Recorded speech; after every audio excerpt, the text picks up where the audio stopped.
سيدنا مولانا محمد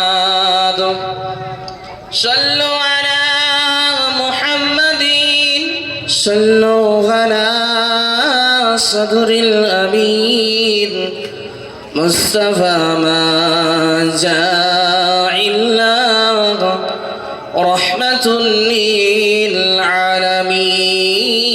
اللهم صل على سيدنا مولانا محمد وعلى آل سيدنا مولانا محمد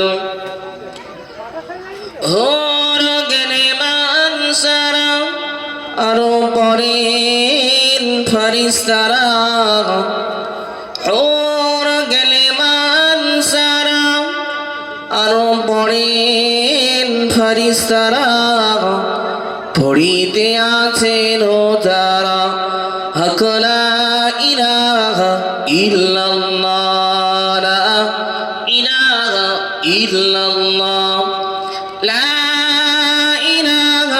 ইল্লাল্লাহ মুহাম্মাদুর রাসূলুল্লাহ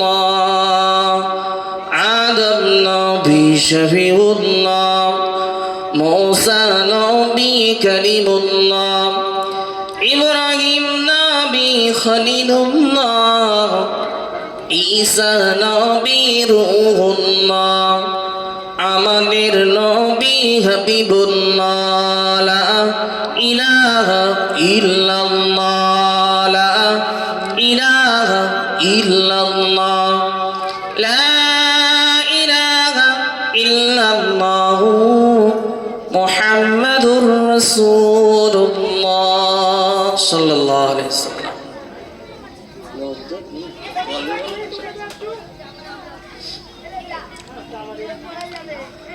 মহান আল্লাহ পাকের দরবারে শুকরিয়া জানাই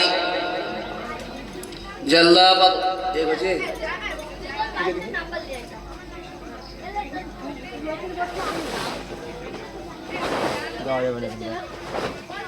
আল্লাহ পাক রব্বুল আলামিন আজকের এই জামাদিউল আউয়াল মাসে ইশার নামাজের পর দুনিয়ার সব রকম খারাপ কাজ, অন্যায় কাজ, বাজে কাজ থেকে যিনি হেফাজত করেছেন, বাঁচিয়েছেন, সেই আল্লাহর দরবারে শুকরিয়া জানাই যিনি আমাকে অফুরন্ত নিয়ামত দিয়েছেন, যিনি আমাকে চলার জন্য দুটো পা দিয়েছেন, যিনি আমাকে কথা বলার জন্য জবান দিয়েছেন, দেখার জন্য চোখ দিয়েছেন, সর্বোপরি আমার শরীরকে সুস্থতা রেখেছেন। তার দরবারে শুকরিয়া স্বরূপ সকলে মিলে বলি আলহামদুলিল্লাহ। তারপরে নবীর প্রতি অসংখ্য দরুদ ও সালাম, আল্লাহ পাকের পরেই যার স্থান সেই নবীর প্রতি অসংখ্য দরুদ ও সালাম জানাই যিনি হলেন আমাদের নেতা, নবীদের নেতা, কিয়ামতের ময়দানে একমাত্র সুপারিশদাতা। সেই নবীর প্রতি অসংখ্য দরুদ ও সালাম প্রেরণ করি, সকলে মিলে বলি সাল্লাল্লাহু আলাইহি ওয়াসাল্লাম। গ্রামবাসীকে বলবো ইশার নামাজ হয়ে গেছে। ইশার নামাজ আমরা যারা আদায় করিনি বলবো সকলকে ইশার নামাজটা আদায় করে নেন। কেননা মাহফিলে যখন আসেননি, এটা আসতে হবে আমি আপনাকে জোরও করতে পারবো না, কিন্তু আপনি ইশার নামাজ আদায় করেননি, এটার জন্য আমি জোর তাগিদ দিতে পারবো যে আপনি নামাজটা আদায় করেন। কেননা এরকম মাহফিলেও যদি আপনি না বসেন, আপনাকে কেউ কৈফিয়াত তলব কেউ জিজ্ঞাসা করবে না। কিন্তু আজকের দিনে যদি এশার নামাজটা আদায় না করেন,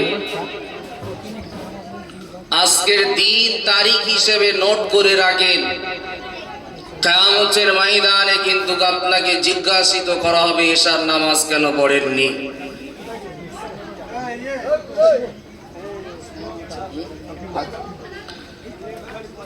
তাই বলবো সকল বাপ ভাই মাদেরকে এশার নামাজটা আদায় করেন। আর এই মাহফিলের পাশে যারা বসেছেন সাউন্ড আসতে করেন, আপনাদের সাউন্ডটা মাইকের সাউন্ডের থেকে বেশি হচ্ছে।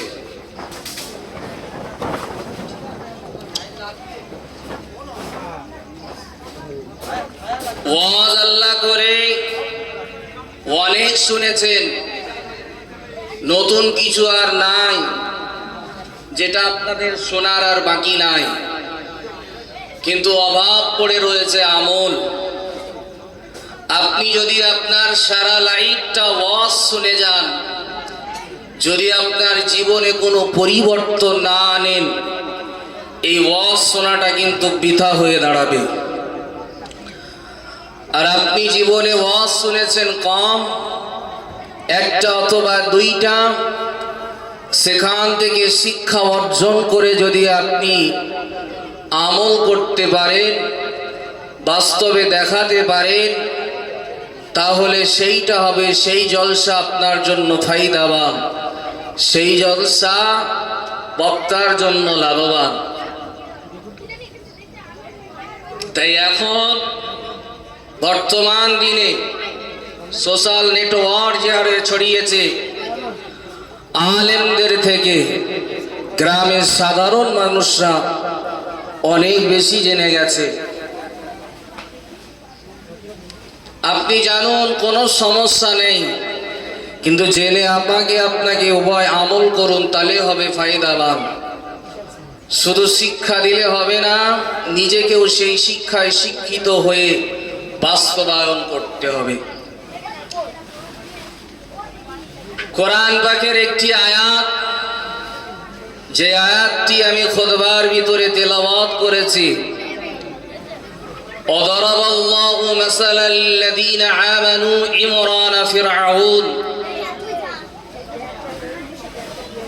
إذ قالت رب ابن لي عندك بيتا في الجنة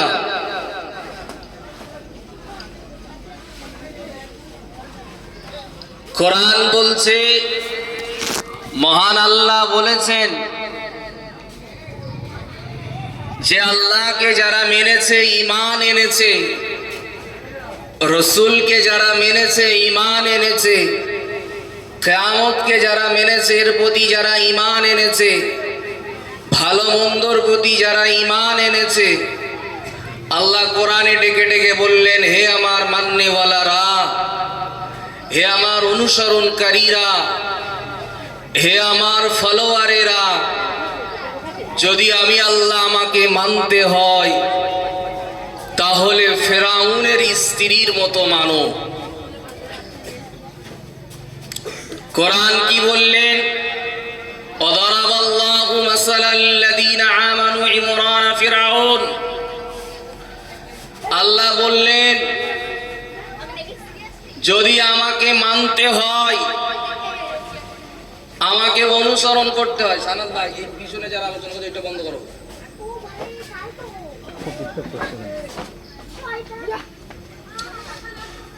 আমাকে যদি মানতে হয়, আমাকে যদি ফলো করতে হয়, আমাকে যদি অনুসরণ করতে হয়, আল্লাহ বললেন কার? ফেরাউনের স্ত্রী যেভাবে আমাকে মেনেছে, ফেরাউনের স্ত্রী যেভাবে আমাকে ফলো করেছে, ফেরাউনের স্ত্রী যেভাবে আমাকে অনুসরণ করেছে, মুমিন যারা আমাকে ফলো করবে তারা যেন এই ফেরাউনের স্ত্রীর মতোই ফলো করে। একটা জিনিস ক্লিয়ার, পৃথিবীতে যত উদ্ভাবক মানুষ আছে, এক কথায় ইসলাম বিরোধী যারা যত মানুষ আছে, আল্লাহ বিরোধী যত মানুষ আছে, রসুল বিরোধী যত মানুষ আছে, পৃথিবীতে যত মানুষ এসেছে, ফেরাউনও কিন্তু কম নয়।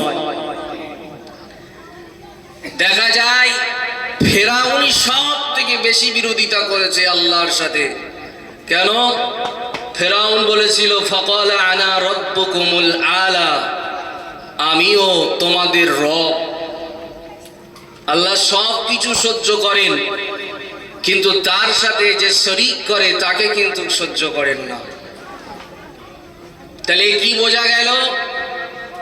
পৃথিবীর ভিতরে যারা ইসলাম বিরোধী, যারা আল্লাহ বিরোধী, যারা রসুল বিরোধী, এমন মানুষের ঘরের একজন স্ত্রী আল্লাহকে রাজি করেছেন, আল্লাহকে ফলো করেছেন, আল্লাহর ইতাআত অনুসরণ করেছেন, যার ফলটা, যার অনুসরণ করাটা, তাকে মাননেওয়ালাটা এমন ভাবে মেনেছে, আল্লাহ কোরআনে বিশ্বের মুমিন মুসলমানদের জন্য দৃষ্টান্ত, উপমা, উদাহরণ হিসেবে তুলে ধরেছেন। একবার জোরে বলুন সুবহানাল্লাহ।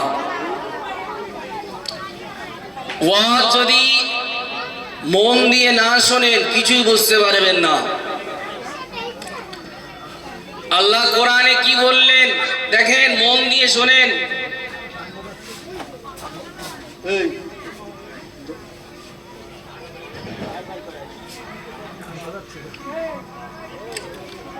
আল্লাহ কি চমৎকার উদাহরণ দিলেন, কত বড় কথা বললেন। আল্লাহ বিরোধী দুনিয়ায় যে করেছে, ইসলামের প্রকাশ্য শত্রু যে রসুল মুসা নবীর প্রকাশ্য শত্রু যে,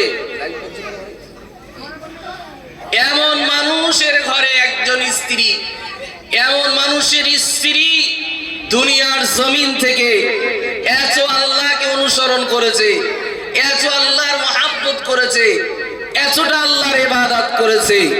আল্লাহ কোরআনের ভিতরে বললেন, হে আমার মাননেওয়ালারা, হে আমার ফলোয়ারেরা, হে আমার অনুসরণকারীরা, যদি আমাকে ফলো করতে হয়, আমাকে অনুসরণ করতে হয়, আমাকে যদি মানতে হয়, কার মতো মানবে?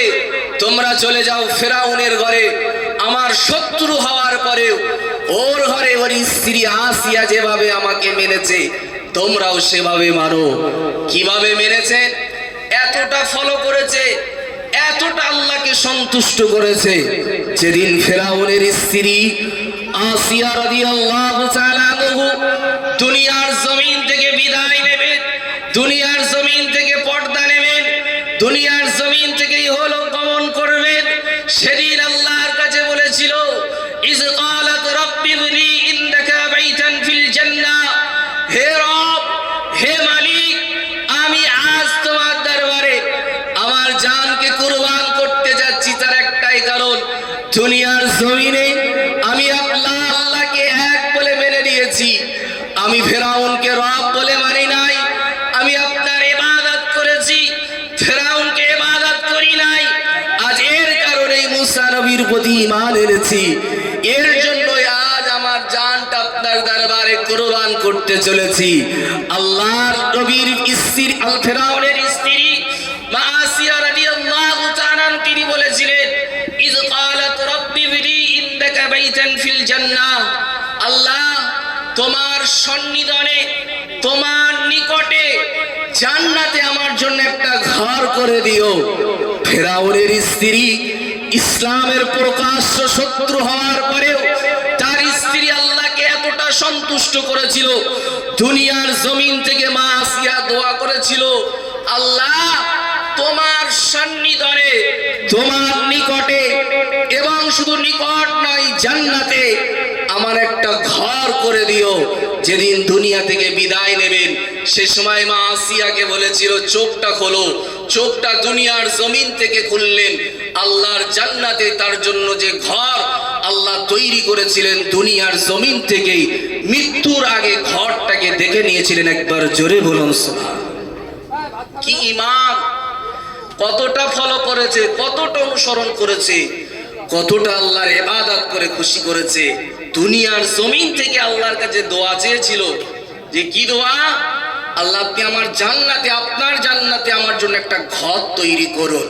ফেরাউনের স্ত্রী যে প্রকাশ্য ইসলামের শত্রু, এমন ঘরের স্ত্রীও দুনিয়ার জমিন থেকে আল্লাহর দোয়া চেয়েছেন, সেই দোয়া কবুল হয়েছে, যার দৃষ্টান্ত কোরআনে সূরা তাহরিমের ভিতরে বলেছে।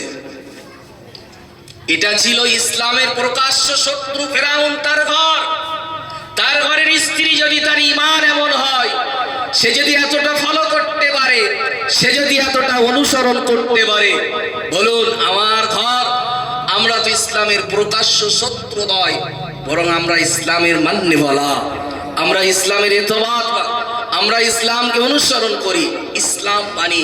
বলুন আমার আপনার ঘরের স্ত্রীগুলো, আমার আপনার ঘরের মেয়েগুলো কি এতটা আল্লাহকে ইবাদত করে রাজি করতে পেরেছে? পারে নাই। বরং কি করেছে? আল্লাহ নবী যখন মেরাজে গিয়েছিলেন, তিনি দেখেছেন জাহান্নামে সব থেকে বেশি যারা আছে তারাই হলো নারী। আল্লাহ নবী সাহাবীরা জিজ্ঞাসা করলেন, ইয়া রাসূলুল্লাহ, তার কারণ? নবী দুটো বললেন। এক নম্বর যেটা হলো, সেটা হলো স্বামীর অশুকরি করে, স্বামীর নাফরমানি করে, এই জন্য বেশিরভাগ মহিলারা যাবে জাহান্নামে। দ্বিতীয় কারণ হলো, যখনই দেখবেন ঝগড়া হয়, যখনই ঝগড়া হয়, এই নারী জাতি অভিশাপ দেয়। এই দুটো কারণে নারীরা সব থেকে বেশি যাবে। কিন্তু একটু মন দিয়ে মনকে জিজ্ঞাসা করে দেখুন, আল্লাহ রসুলের কথা অনুযায়ী নারীরা জান্নাতে যাওয়ার জন্য সহজ উপায় আছে, না পুরুষরা জান্নাতে যাওয়ার জন্য সহজ উপায়? আল্লাহ নবীর হাদিস বলছে, পুরুষদের থেকে নারীরা জান্নাতে যাবে তার সহজ উপায় কি? প্রথমেই স্বামীর খেদমত করুন, নামাজ আদায় করুন, রোজা আদায় করুন, আর নিজের শরীরকে হেফাজত করুন। এই চারটে কাজ দুনিয়ার জমিন থেকে কোনো মা যদি করে যেতে পারে, কোনো বোন যদি করে যেতে পারে, কোনো খালা, কোনো মামি যদি করে ধরে যেতে পারে, দুনিয়া থেকে বিদায় নিতে যেতে পারে, আল্লাহর রাসূল ওয়াদা দিয়েছেন, ফামান শাআ ফাদাখালাল জান্নাহ। ওই নারী কিয়ামতের ময়দানে আল্লাহর কাছে যে জান্নাত চাইবে, যে জান্নাত দিয়ে ঢুকতে চাইবে, আমার আল্লাহ সেই জান্নাতে ওই নারীকেই ঢোকাবে। একবার জোরে বলুন। কিন্তু আমাদের ঘরের মহিলারা কতটা আল্লাহকে ইবাদত করে। আমরা তো ইসলাম মানি, আমরা তো ইসলামে অনুসরণ করি, আমরা তো ইসলাম পেয়েছি। আসলে কোনো জিনিস যদি কষ্ট করে না পান, সেই জিনিসের মর্যাদা থাকে না। যদি আজ হযরত বিলাল রাদিয়াল্লাহু তাআলার মতো হতো, আজ যদি সুমাইয়া রাদিয়াল্লাহু তাআলা আনহার মতো হতো, আজ যদি খুবাইয়ের মতো হতো, আজ যদি আব্দুল্লাহ ইবনে আমারের মতো যদি ইসলাম ধর্ম গ্রহণ করে নিতে হতো, তাহলে আমরা ইসলামের মর্যাদা বুঝতাম। আমরা ইসলামের মর্যাদা দিতে পারি না। আসলে তো আমরা বংশের পর বংশ ইসলাম পেয়েছি, বংশের পর বংশ ইসলাম ধর্ম গ্রহণ করেছি। অনেক মুসলমান আছে কলেমা পড়তে জানে না, তারা মুসলমান বলে দাবিদার। বরং এমন মুসলমান কোনো কাজের না।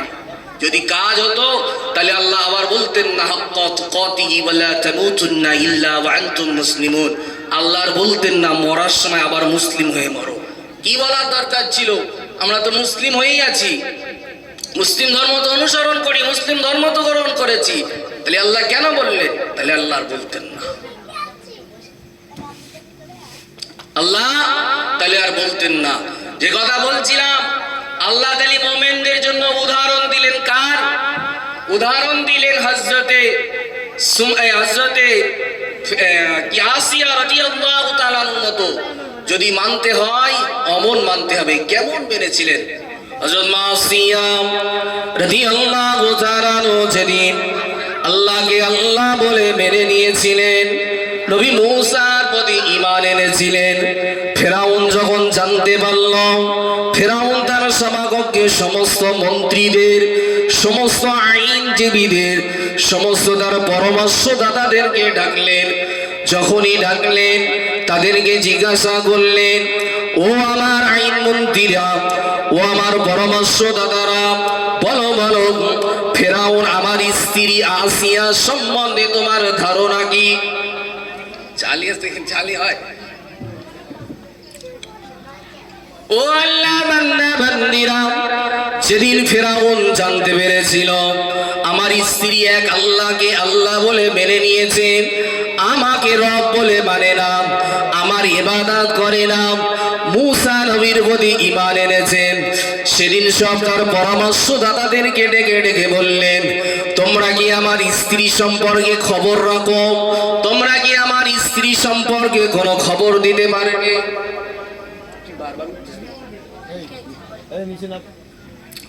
ও আল্লাহ বান্দা বান্দিরা, সেদিন পরামর্শদাতারা বলেছিলেন, আইনজীবীরা বলেছিলেন, আইন মন্ত্রীরা বলেছিলেন, আপনার স্ত্রী তো একজন ভালো লোক।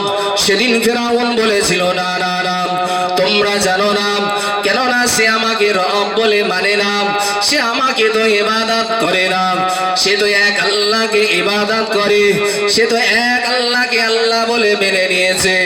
ও আল্লাহ বান্দা বান্দিরা, ফেরাউন সেদিন পরামর্শদাতাদেরকে বললেন, তোমরা আমার স্ত্রীকে মেরে দাও, তোমরা আমার স্ত্রীকে হত্যা করে ফেলো।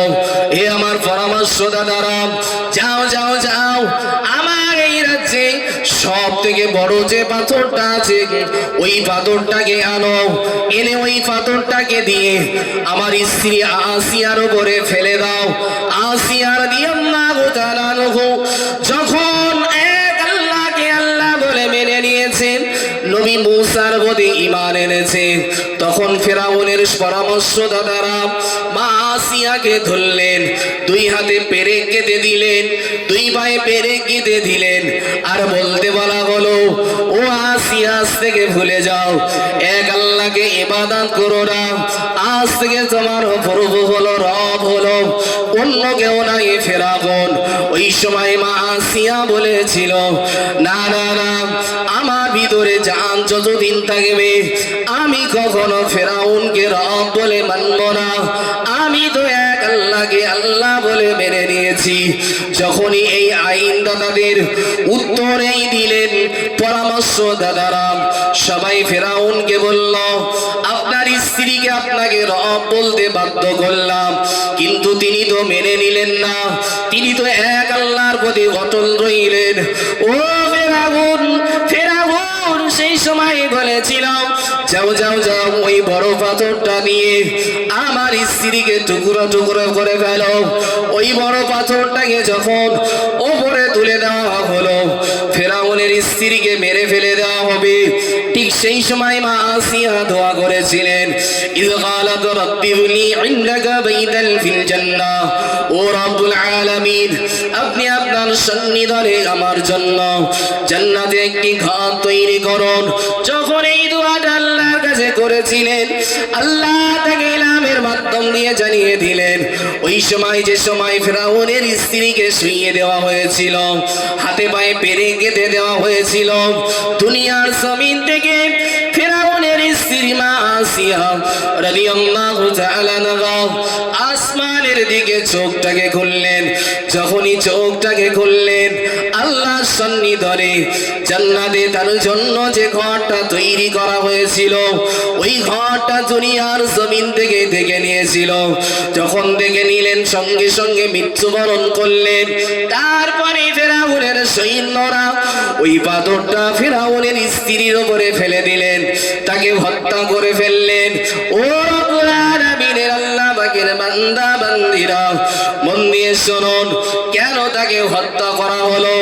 শুধুমাত্র একটাই কারণ, এক আল্লাহকে আল্লাহ বলে মেনে নিয়েছে, নবী মূসার প্রতি ঈমান এনেছে, এক আল্লাহকে এতটাই মেনেছে, এতটা অনুসরণ করেছে, এতটাই ইতাআত করেছে, এতটাই ফলো করেছে যে জান দিয়ে দিয়েছে, তথাপি কখনো ফেরাউনকে রব বলে মানে নাই। তাই এমন অনুসরণ করেছে, আল্লাহর এই অনুসরণটা এত পছন্দনীয় হয়েছে, তাই বিশ্বের সমস্ত মুমিন মুসলমানদের জন্য ডেকে ডেকে বললেন, ও আমার মান্যওয়ালারা, ও আমার ফলোয়ারেরা, ও আমার অনুসরণকারীরা, যদি আমাকে মানতে হয়, যদি আমাকে খুশি করতে হয়, যদি আমার ইবাদত করতে হয়, আমাকে অনুকরণ করতে হয়, অন্য কারোর মতো নয়, ফেরাউনের স্ত্রী মা আসিয়ার মতো তোমরা ফলো করো। যদি ফলো করো, লাহুমুল বুশরা ফিল হায়াতিদ দুনিয়া ওয়া ফিল আখিরাহ, দুনিয়ার জমিনেও তোমরা লাভবান, আখিরাতের জীবনেও তোমরা লাভবান হয়ে যাবে। একবার জোরে জোরে বলুন সুবহানাল্লাহ। তাই আল্লাহ কোরআন পাকের ভিতরে ডেকে ডেকে বললেন, বিশ্বের সমস্ত মুমিন মুসলমানদেরকে যদি আমাকে মানতে হয়, অনুসরণ করতে হয়, অনুকরণ করতে হয়, ইবাদত করতে হয়, ফেরাউনের ঘরে ফেরাউনের স্ত্রী যেভাবে আমাকে মেনেছে সেইভাবে মানো, তাহলেই তোমরা দুনিয়ার জমিন থেকেও ফেরাউনের স্ত্রীর মতো জান্নাত কিনে নিতে পারবে। একবার জোরে বলুন সুবহানাল্লাহ। গ্রামবাসী বাবাজি ভাইদেরকে বলবো, আপনারা অযথা সময় অপচয় না করে সময়কে গুরুত্ব দিন।